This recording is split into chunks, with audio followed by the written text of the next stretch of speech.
fonctionnaires pourraient être installés.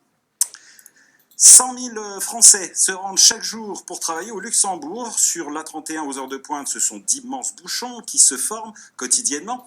Pour endiguer le phénomène, en cofinancement avec le Grand-Duché, un parking relais de 750 places va être créé près de Thionville. L'objectif, mettre les automobilistes dans des cars et ainsi fluidifier le trafic. Robin Troulez, Louis Duménil. Aux abords de Thionville, les voitures sont les principales résidentes à la journée. Serrées jusqu'au débordement dans des parkings pleins à craquer, difficile de trouver de la place. Leurs propriétaires, travailleurs transfrontaliers, en font le constat chaque jour.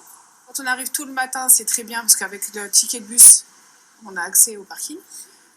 Mais à partir d'une certaine heure, ils bloquent il n'y a plus de place, quoi. Donc là, c'est un petit peu embêtant. On attend une place de parking, un parking plus grand.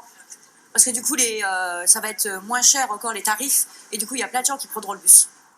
Pour y remédier, un parking de 750 places verra le jour d'ici la fin de l'année, pour un coût total de 5 millions d'euros. Le fruit d'un accord avec le Luxembourg nécessaire.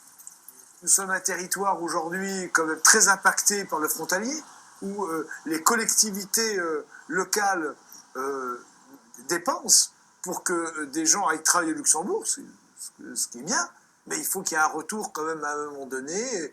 Et là, je pense que c'est que le début. Je plaide pour qu'il y ait un co-développement beaucoup plus lourd, et notamment en ce qui concerne le ferroviaire. Un parking destiné exclusivement à ceux qui prendront le bus vers le Luxembourg. L'usager devra avoir un abonnement pour les lignes transfrontalières, donc mensuel ou annuel, et donc il pourra se rendre sur le parking, un barriérage sera mis en place, et donc avec son titre de transport, il pourra badger et rentrer dans le parking. 100 000 travailleurs font l'aller-retour chaque jour vers le Luxembourg. Avec une personne par voiture en moyenne, la mobilité reste un enjeu majeur dans ce secteur.